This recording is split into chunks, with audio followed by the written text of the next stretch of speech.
Walks like an animal, talks like an animal, must be an animal. Come hear the animals, talking animals, talking animals.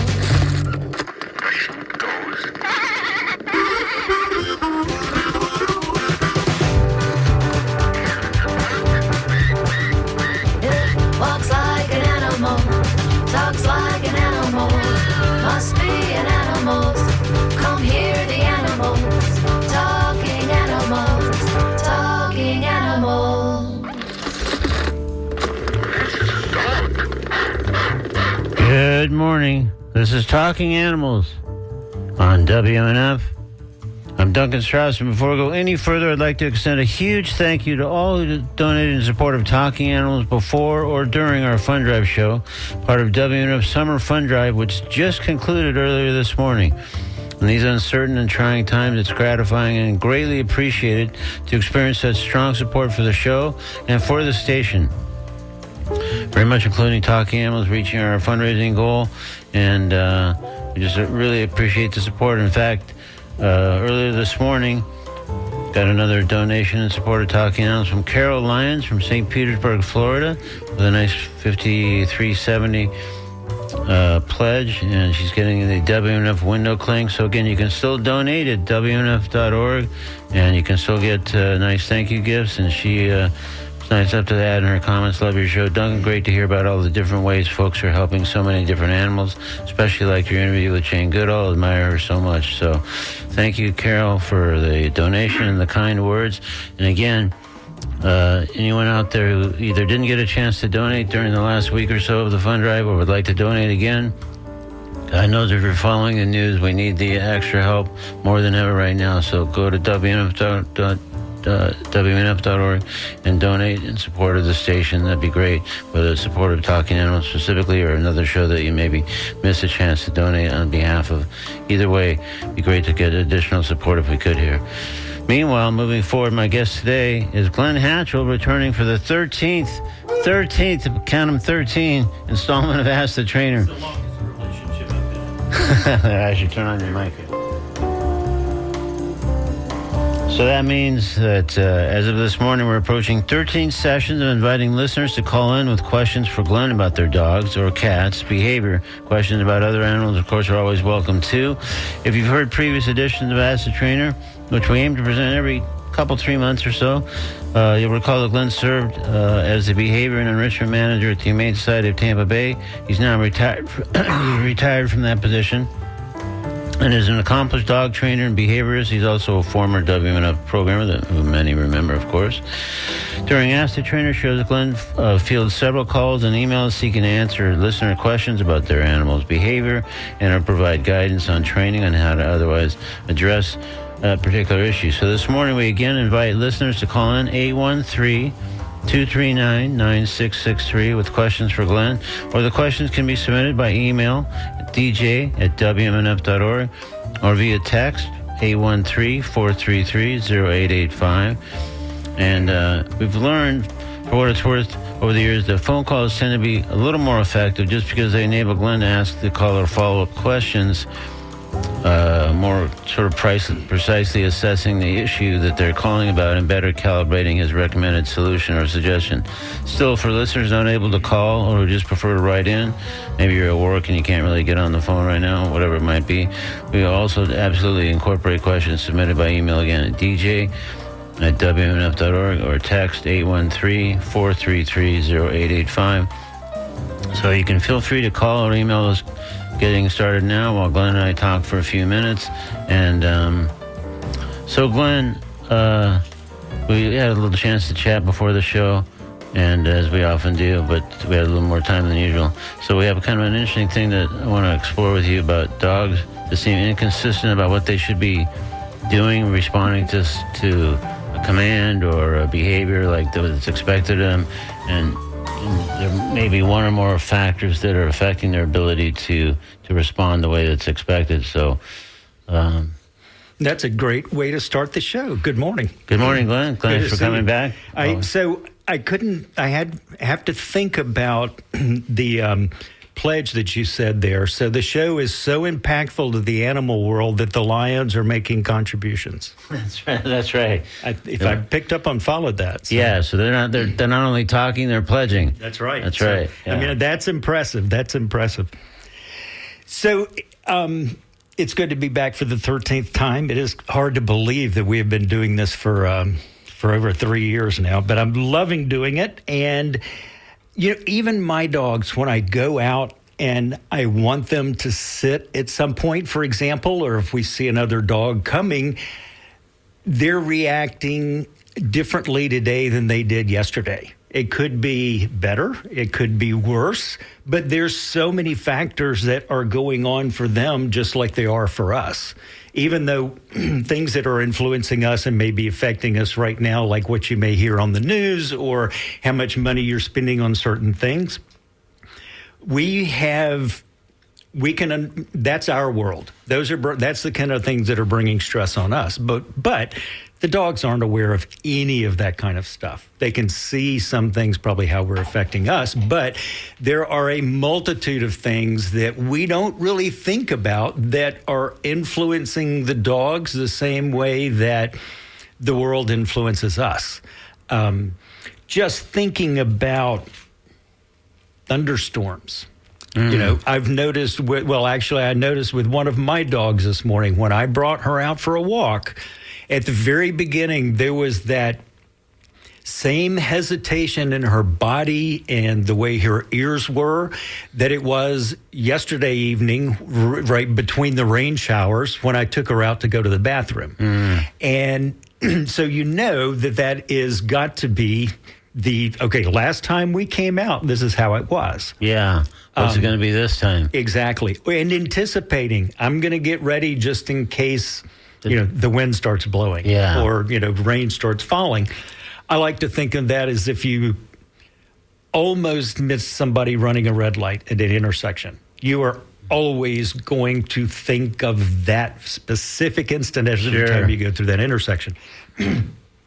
So there's so many things that a dog is experiencing during the day that we're not thinking about. It's a noise. It's a vibration. It's a change in routine. It could be the fact that you did something different this morning than you did before.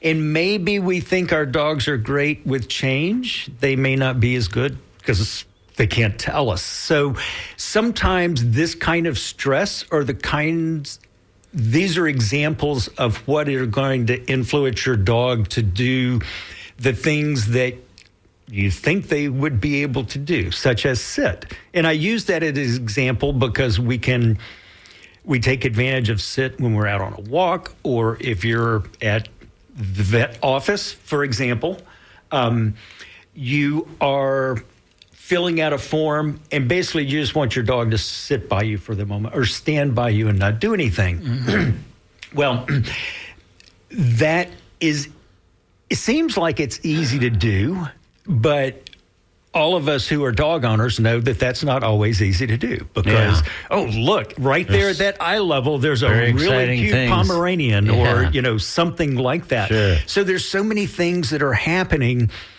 in that moment that didn't necessarily prepare them or get them ready for having all the tools to be able to see another dog in an environment but not have that need to want to pull towards them. And so much of that comes, how the dog is going to respond in that moment has so much to do with what's happened in the previous hour, the previous day, the previous week, just like for us. So this has been on my mind a lot lately.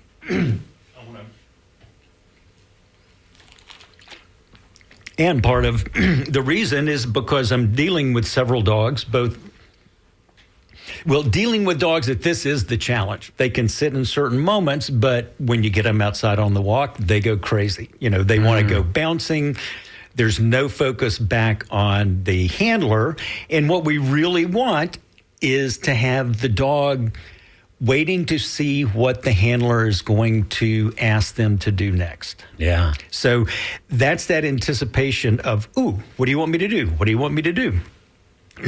So if we think of sit, this is one I was using or thinking of this as the example or one example to use as an explanation of giving your dog time to respond to what you have asked them to do. Now, generally, I shouldn't say generally, I call it a cue. Just like in theater, it's like, okay, when you hear this, this is what you're going to do next. Yeah. And that's what, when I give a cue, such as the word sit, what I want next is for the dog to sit, ideally. And fairly immediately. It doesn't matter. Okay. And part of it depends on what's going on. Right. Because, and I'm glad you asked that right there, because let's imagine a scenario. Well, can you think of a scenario where you would need a dog to sit immediately? If you're out in traffic or there's a safety issue that putting that dog at risk if they don't sit right away because somebody's driving by or somebody's riding by quickly on a bike or something else that could imperil that dog, I suppose, if they didn't sit right away. Okay. So, and you are absolutely correct, because if they're sitting, they can't run into traffic. So it's this thing that if you get them to do this, and you're paying them to do that in this moment, because, there's noise going by, there's vibrations. I'm going to absolutely pay you if you'll sit here right now. And by I say that, meaning a reward. It could be, anything from good dog to a piece of bacon. But if we also then break it down, instead of sitting, if your dog was just standing right by you, waiting to see what you were going to do next, that would really serve the same purpose as sitting. Other than the fact that it would already be standing up, if the dog's not moving out, trying to go into traffic, it's just standing by you, then that is really, if you think about it in that scenario, ultimately what we want is the dog to stay right there by us. Right. So with some dogs, sit could be an issue. Dachshunds, I have historically found, and I don't know if this is true genetically, but historically the dachshunds I've worked with all have trouble sitting. Oh, really? That's interesting. Yeah. Wow. So is there any other breed that you found that to be the case? Again, that's just anecdotal, and I've only worked with like a handful of them and but had they've all one. Had that difficulty. Yeah, it would. Not all, but it's not. It hasn't been uncommon for me to come across that. Wow. Yeah. Okay. But like I said, I hesitated to say that. But it's also something to think about. Of if you're really struggling with wanting to sit somewhere, don't rule out that maybe it's uncomfortable. Maybe there's something So, but thinking about the. Getting back to that moment of you're at the light, you want them to sit or you want them to do something, basically staying by you. Want to reward them at that point. And I liked your bit. I forgot the track I was going down on that. Let's see. Let me look at. So I know where I was going with that. So often. Now, excuse me, if I'm working with a dog for the very first time I've never met, whether it's at a shelter or at a home or somewhere, I will a lot of times just stand there and try to make eye contact, see if I can hold eye contact with the dog. And often, I won't say more often than not, but often after a little bit of time of just standing there and making eye contact with the dog, I'll get a sit from the dog. And a lot of times people are, how did you do that? Wow. And really, honestly, it's just I'm holding my hands up a little bit so the dog's looking up. I'm not moving to create any other kind of distraction. Yeah. And if I can keep if I can keep the dog looking at me, the dog's not going to go off sniffing in the corner or I'm going to lose the attention there. Yeah. So that's a scenario a lot of times to where I will use that to see, well, let's see what else you know. But if a dog in a case like that is going to sit without me asking anything, I can also think I'm going to presume that that's a strong behavior for the dog. So I want to take advantage of it in as many situations as I can, such as at an intersection, for example. Yeah. Now, not that I would go from what I said to an intersection. That would be a negative situation, most likely. But we're giving them time because there's a lot of things going on in their mind that we don't recognize, and we're also inconsistent. Humans are inconsistent with everything we do, so why would we expect that our dogs are going to be perfect? Right. Especially since they're looking to us for what to do next. Right. So looking for guidance there. All right, well, let's come back and flesh that out in a little bit. Let's let people know, too, meanwhile, if you just tuned in, this is Ask the Trainer. It's a edition we do every so often on Talking Animals with our guest here, our trainer being Glenn Hatchell. And this is Talking Animals, of course, on WNF. If you have a question about your dog's behavior or your cat's behavior or maybe a training issue or even another animal, Glenn is welcoming those questions right now at 813-239-9663. Email dj@wnf.org. or text 813-433-0885.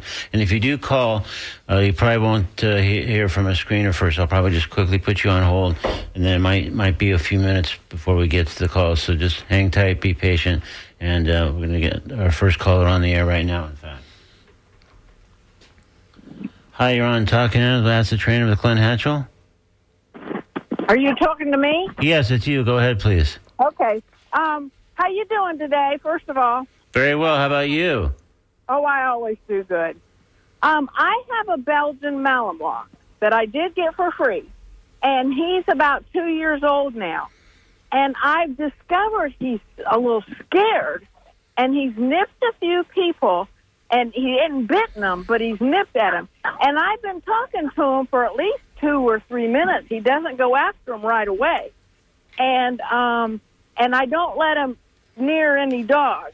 When I first got him, he was around 10 to 11 months old, and my roommate had a dog, and they got along fine. But now I don't know if he'd do good with dogs or not. So, what do you suggest? One, I would make sure he's got a current vet checkout and make sure there's nothing physical that's going on that's causing, some of the reactions that he's having there. One way to... I'm sorry, go ahead.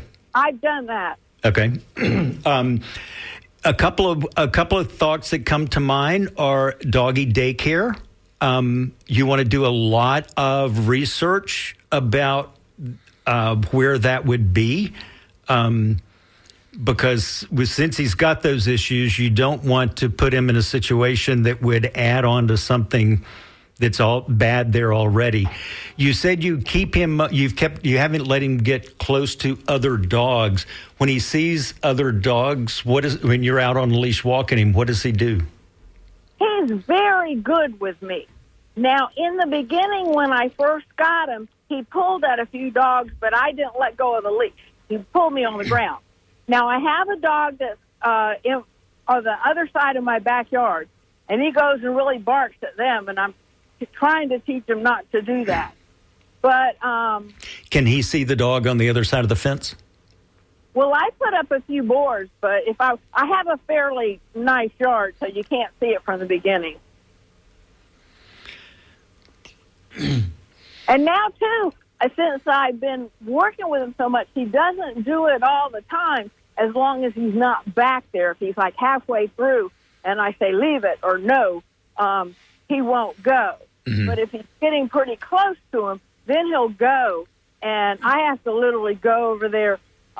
He's come back a few times when I've called him, but a lot of the times I've had to go back to get him off.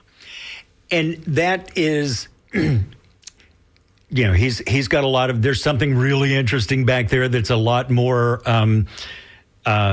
a lot more important in his mind than anything you've been able to bring to the table. So that's a little bit of what's going on in that No case offense, right but there. sorry, Yeah. you're not as interesting. Oh, Yeah. but that's what we deal with our dogs when all of a sudden there's something that it's like, I don't care that you're there. I love you. You're my favorite human. But oh my gosh, you know. Yeah, and did you there hear what's is, happening in the back corner and the other side of the fence? yeah, it's the overload, and all of us have dealt with, and I can imagine with a Belgian Malinois, if there are some listeners that are not familiar, it's a shepherd type dog, and it's what typically it's what the SEAL teams, the kind of dog the SEAL teams use. So they are extremely smart. And that's the advantage. One of the advantage I think you have here is because Malinois are so smart if you find their right motivation. I think my recommendation would be, and again, I'm always, every time I'm on, I always recommend the ccpdt.org website. But it is certified trainers and behavior consultants that you will find there who can, one, help you harness the energy of the Malinois a little more. It sounds like you're on the right track, but there could be some, getting some help to really get that focus. But Okay, hold on a minute. I've had a brain aneurysm, so I have to put it on my little recorder. Oh, that's fine. What place it is. And, okay, what was the name of it again? The website is ccpdt.org.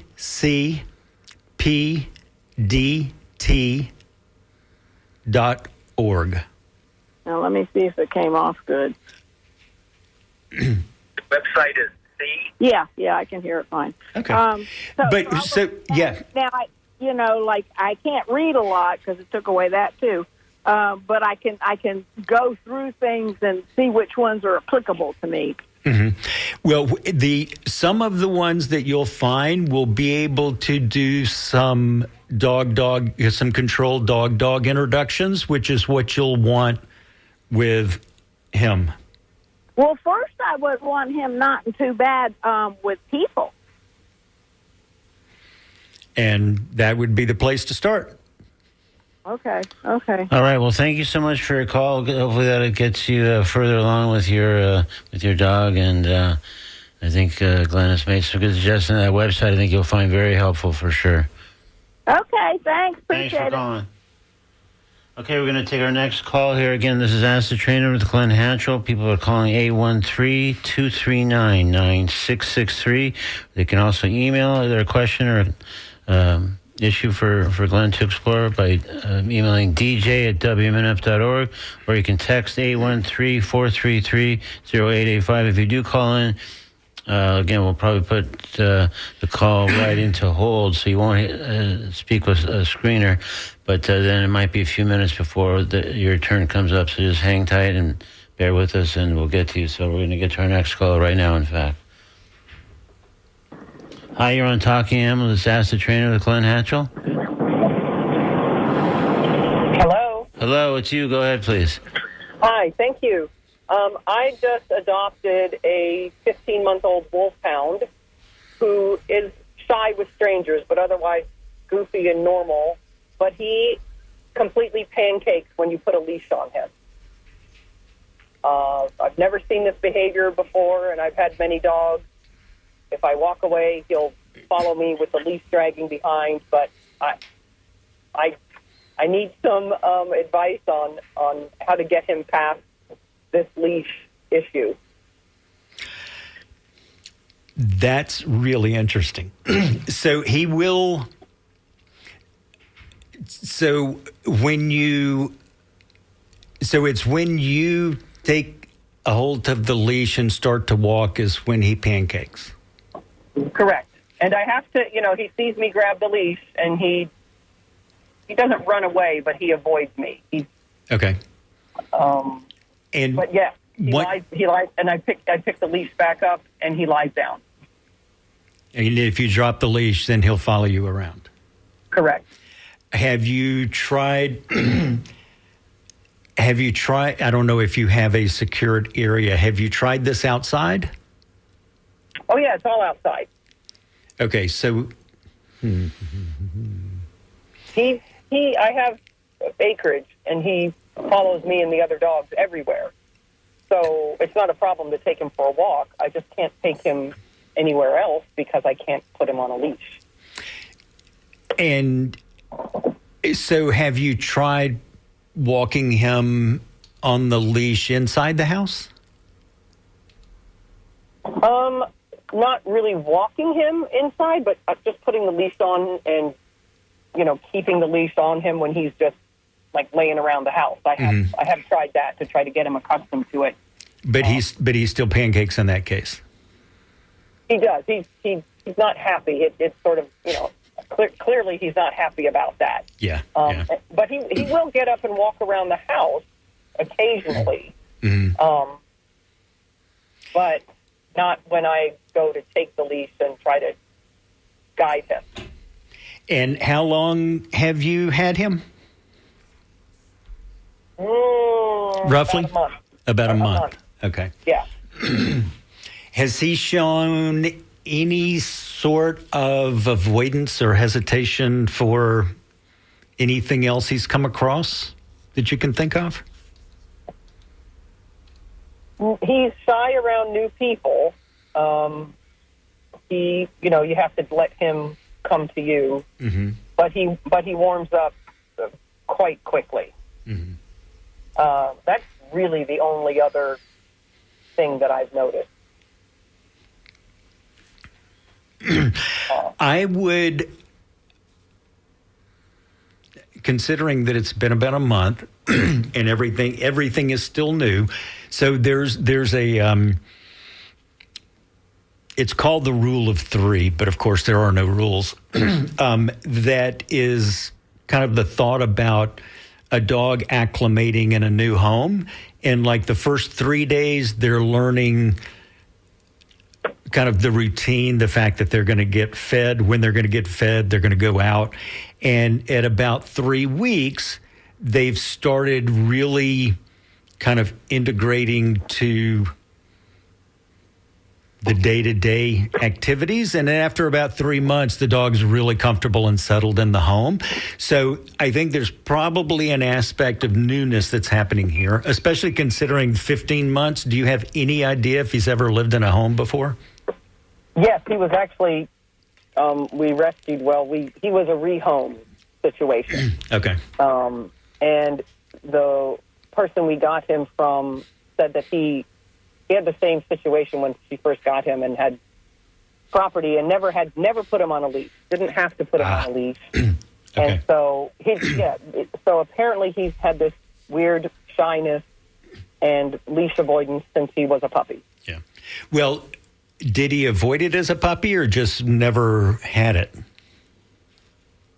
Well, I think she didn't push it because she didn't have to, but she told me about the leash thing and how he would pancake when she put a leash on it. Okay. All right. I'm with you now. I'm with you there. So, so I would stay with,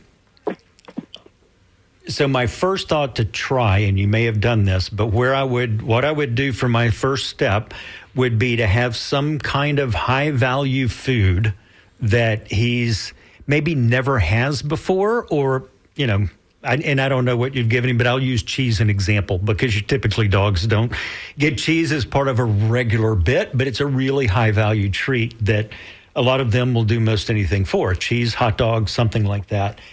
And basically using that as a purist is going to say a reward after they take a step, but what you're saying here at the beginning, I actually would use it as a bribe of having it literally right up to the nose to get him to follow you on the leash, even right by you, but taking just a couple of steps, but you're holding the leash and he takes a couple of steps to follow you and then gets a little piece of hot dog, little piece of cheese.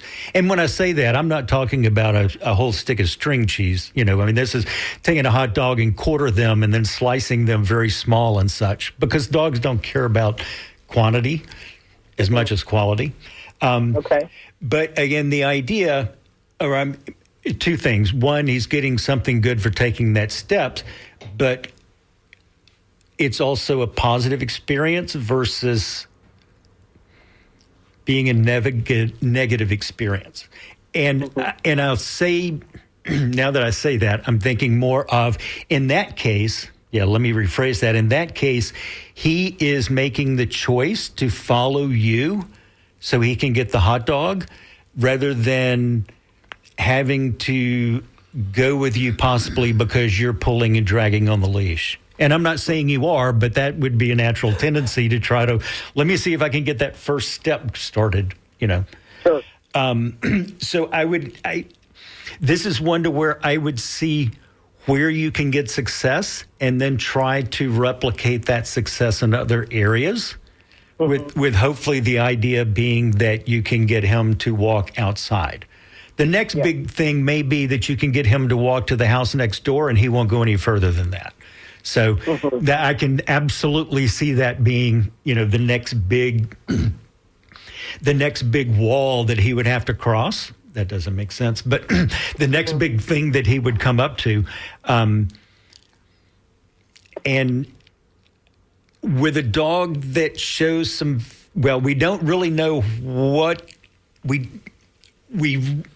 this is an example of you don't really know what it is he's avoiding. And that's part of the challenge of going after that, because did he have some experience in the road with a loud vehicle and he doesn't want to go that way? Or was there a negative experience of being on a leash early on? Who knows? Right. Or it could be that the fact of he was unsure about it. Well, who knows? We don't really know exactly when all that started, but it could be that he's never had it on him and he just doesn't know what to do or what he should do. So now, and that's just going with normal protocols. Now, there are some other things as far as you can look into CBD, essential oils, all kind of calming things that could help him a little bit in a case like this. But since this seems to be the only issue, I would just keep going with a lot of praise and reinforcement for getting him to take the next step. Okay. I will. I'll try the hot dog because I've tried the cookies and that didn't work. But yeah, a hot dog is the next step up. Excellent. All right. Well, good luck. Thanks for your call. Thanh you. Bye-bye. Bye-bye. Again, this is Ask the Trainer on Talking Animals on WNF, the trainer being Glenn Hatchell. We're taking calls at 813-239-9663 for questions about your dog or cat's behavior or training or any kind of related issue. And we occasionally get questions about other animals as well, which we welcome. You can also submit your question by email, which we're going to get to one or two emails that have come in. We're going to get to some of those in a moment. You can do dj@wmnf.org, or you're also welcome to text 813-433-0885. Let me first tell you about a huge so-called mega dog adoption event coming up Friday, Saturday, Sunday of this week, June 6th, 7th, and 8th at the Florida Strawberry Festival Fairgrounds. That's on Oak Avenue in Plant City from 10 a.m. to 5 p.m. each of those 3 days. There'll be upwards of 300 dogs from various shelters available for adoption with fees waived. And among the participating shelters, I believe, are Hillsborough, Pinellas, Polk, Pasco, Hernando, Sumter, Manatee, Orange, and Marion counties. All will be participating, and I think the dogs that are participating will be vaccinated, spayed, neutered, and microchipped. So that's, again, next this coming Friday, Saturday, Sunday, June 6th, 7th, and 8th at the Strawberry Festival Fairgrounds in Plant City. So if you're thinking about looking for a dog to add to the family, this might be your place. So let's get to at least one of the emails. We've got some more callers, it looks like, right now. And we'll get to those as well. So this emailer says, I rescued an American English Coonhound / pit mix when he was 1 year old. He has a lot of behavior issues over 2 years. I've had him. I've worked with 2 different trainer behavior modification specialists, and he's come a long, long way. The issue I can't seem to stop is that anytime a person comes to my house, he ends up jumping on them, parentheses, from behind, and sometimes even nipping at their clothes and trying to hump them unless they pay attention to him. I always put him outside where he can see when the person initially comes in the door and arm them with a few treats before letting the dog in. Any thoughts or tricks? Thanks so much. My first thought would be, well, a couple of things, and thinking about what you and I were talking about at the beginning of the show. If he's sitting, he's not jumping on them from behind.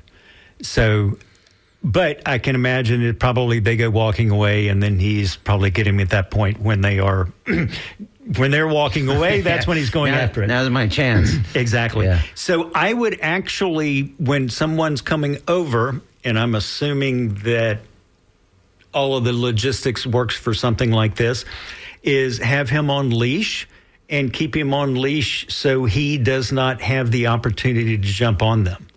And his interaction can be with them from the front. And what one would hope is that with time, that would improve. But there's management involved to make something like that happen, because the current management is putting the dog outside, and that, depending on the dog, that could ramp up his interest in wanting to find, in wanting to see the people, because they discovered FOMO in dogs first. Yeah. So, All right. So anything else you want the to add? fear of missing out. If you're not aware of FOMO, it's thinking about the acronyms floating around these days. The fear of missing out, and so many dogs are like that. They will, not knowing what's happening on the inside, they've got to get in there to find out. But jumping on people. The humping generally, the studies that have been done, humping generally happens during play. It's usually a play-related behavior, not a sexual behavior, not a reproductive behavior. And with a dog jumping on them, there's probably some attention, some interest along that line. But the first thing that we want to do is not let him repeat the problem behavior, because then he just gets better at it. And that's the idea about having him on leash or being able to confine him, but let him be inside to where the people can interact with him. And hopefully that will deflate the energy a little bit. There we go. Cool. Okay. That's great. Thanks, Glenn. Let's take one of our next callers here. Hi, you're on Talking Animals with Glenn Hatchell. Let's ask the trainer. Hey, my name's Howard. How you doing? Good, Howard. How are you? Good. Just had a little bit of extra thought on the leash issue with the wolfhound that the caller just chatted with you about. Okay. I would recommend a 25 or 30-foot leash. Just hook it up to the dog, let it wander around with a leash on in the yard or the acreage where she is. Because what you were suggesting isn't changing the conditions to which the dog is responding. Increasing from a cookie to a hot dog doesn't change the conditions that the dog's familiarized with.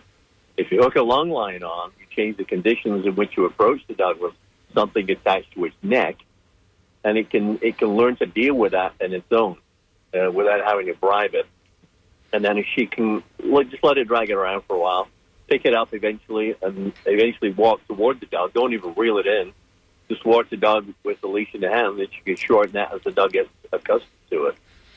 There you go. That is. I find you cannot bribe these guys into doing something that they don't want. Sometimes you can, but no, that's a great idea about using the leash using a long line and letting them grab the long line, drag the long line. Changing the conditions to which it gets attached to its neck. Exactly. And the other thing that popped in my mind that I didn't mention before is, and this has never made sense, but literally I have seen a change in collars or harnesses make a difference on the dog deciding, okay, now I'll walk. It's like, I don't have any idea why, but now they're walking. So I could tell you why, if you like. Sure. Yeah. Dog's neck is a communication zone between the ears and the shoulder. People use harnesses on, especially on smaller dogs, And you can't communicate through the shoulders with a leash and a harness. There's no zone there. Dogs communicate with each other. You'll see they'll bite, they'll nip, they'll play. But below the ears, between the neck and shoulders, it's a communication zone. When you put a slip lead particularly on there, or not so much a flat collar, maybe a martingale, you can communicate better with the dog, and you can get them to respond very, very quickly. That's simple. All right. Thank you, Howard. Thanks so much for your call and your input. Appreciate it. Yeah. Thanks. Okay, once again, this is Talking Animals on WMNF, and today we're doing Ask the Trainer, with the trainer being, of course, Glenn Hatchell. We have time for a few more calls and or emails. You can call 813-239-9663 to ask Glenn about your dog's behavior or training issue, or, again, if there's a cat issue, or welcomes that, or even other animal altogether. Of course, you can also text 813-433-0885. Going to quickly tell you what's happening on next week's Talking Animals, and then we're going to get to our next emailer question. But my guest next week will be Tanya Smith, founder and president of Turpentine Creek Wildlife Refuge, a sprawling sanctuary in Eureka Springs, Arkansas, that provides lifelong care for abused and neglected big cats. A highly regarded operation that, not coincidentally, is where Howard and Carol Baskin elected to send nearly all the cats then housed at Big Cat Rescue once the Baskins decided to, quote-unquote, put themselves out of business, relocate their animals, and sell the Tampa property. So I asked Tanya Smith about the decision-making and major renovations made at Turpentine Creek in order to accommodate the Big Cat Rescue cats, the adjustments required for both humans and cats there, and how it's going now, what's ahead, and more. So that's next week with Tanya Smith from Turpentine Creek Wildlife Refuge on Talking Animals on June 11th. Here on WMNF. So let's get to our next. So I got to come back to that. My school of philosophy is that the leash is used to keep the dog running away from you and not a tool for communication. So I'm not necessarily on board that it's a learning aspect of the position of where that is. I think it's more of something. I think it's something different than that. I don't think it's but also, again, the leash is, again, my philosophy is that it's a tool to keep the dog from running away from you. It's for safety for both you and the dog. And if you have to use it for communication, then you're not giving the dog a choice. And ultimately, that's what we want. Okay. So again, I guess different people would have different philosophies, like many people do in many realms, and that's what we're addressing here. So let's get to our next emailer question. Simply says, well, there's more to it than this, but it starts off, do dogs get ADHD? Are there meds they can take for this? This dog has barking fits and meltdowns that the trainers can't figure out. The dog does have seizures infrequently. Dog is 5 years old. Thanks, Pat. I'm going to defer that to a veterinarian. There's a lot going on in there, obviously, if there's seizures. But whether it is ADHD, yes, there are absolutely some, what do you want to call them? Behavior, some mental things that dogs are on medications for. I have a current client who is on a whole combination of medicines. Oh, yeah. Yeah. Dealing with behavioral. Yes. Reasons? Yep. Yeah. There's a combination of 3 different meds that the vet put that dog on. Interesting. Yeah, so this one, it sounds like that's definitely a candidate for a vet visit before anything else would happen next. Yeah, okay. Great. All right, so we're in our final, maybe less than 10 minutes probably of our today's edition of Ask the Trainer. And again, we still have a chance probably. We might have time for 1 or 2 more calls if you want to call in 813-239-9663. Speak with Glenn, ask your question about your dog's behavior, your cat's behavior, etc., training issue, whatever it might be. Again, or you can email dj@wmnf.org or text 813-433-0885. So we got what looks like a kind of a lengthy email. I'm going to try to get through it. We'll see how it goes. I have a 4.5-month-old female mix from a rescue. Her mom was GSD. I'm sorry, I don't know what that means. I'm sure you do. German Shepherd dog. Oh, okay. There we go. See? We're all learning stuff here today on Ask the Trainer. Okay, her mom was GSD and taken in by the rescue within the first couple of weeks of the stray mother having the puppies. There were 10 puppies. 2 of the smallest were sent to separate fosters for bottle feeding, one of those being my dog. I wasn't told any of this during the adoption process, but I actually found out the history while scrolling through the rescue page looking for the backstory. I've had her attend 6 weeks of puppy school, and she starts basic in a couple of weeks. She's very smart, knows lots of commands, is great with my family, our cats and doggy classmates. The issue is she is terrified of strangers. She keeps her tail between her legs, shakes, will dodge the person coming towards her. I've tried bringing her around people, park walks, pet stores, family, etc. No improvement. If anything, I'm concerned she is getting worse. Last week she peed when the vet tech took her and peed again when the groomer picked her up. My concern is her growing fear will turn into aggression in the future. My only thoughts are to go to a behavioralist. Any suggestions are appreciated. So I'm one of the. She's gone through some training. I think it said there, or she's done a. Sounds like she had 6 weeks of puppy school, and she starts basic in a couple of weeks. Okay. I don't know if that's two different things or the same thing. That's where I'm confused here. That will be the puppy school. Sounds like there was the 6 week of puppy school, and next is more training beyond that. And that's what kind of gives me a little bit of, well, at 4.5 months, fear can go a lot of different ways. Part of it is, or one of the things is that there have not been a lot of experiences happen in 4.5 months, because we're talking 18 weeks, 20 weeks, something like that. And so we don't know what's happened there. You want everything to be positive. So instead of having someone, and this is going to come back to treats again, because I think we're talking about puppies, but treats, but it also could be toys, because puppies are interested in a lot of things. Instead of having the person approach the puppy, you have the person basically stop at some distance away that's not freaking the puppy out, and then have them toss a treat, toss a toy, something that the dog likes, the puppy likes, to where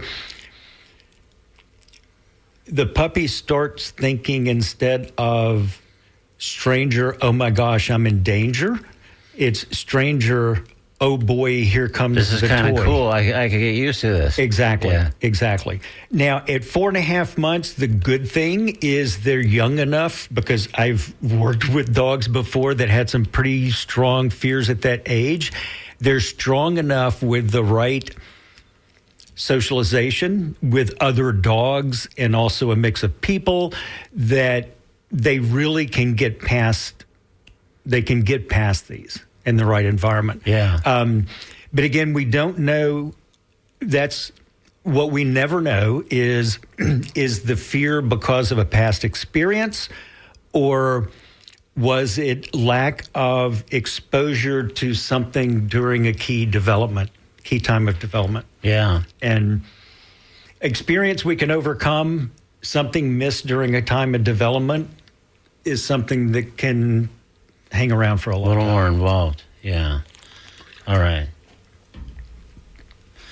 All right. Well, hopefully that'll help you with your dog there. And so. But I would also make sure you talk to the puppy school about, here's what my dog's got going on, and this is the big thing that I need to work on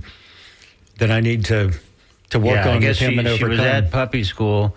So I don't know how that went. That's not really addressed here, but sounds like the dog's smart and knows a lot of commands. So far so good in that realm. So maybe with what you're suggesting, especially as she starts this next basic training, maybe this can be addressed and she can be comfortable with strangers. Oh boy, people are good. Yeah. They bring treats, me fun toys, stuff. Exactly. Cool stuff. Yep. Take me for walks. Bring me more strangers, please, as soon as possible. Boom. There we go.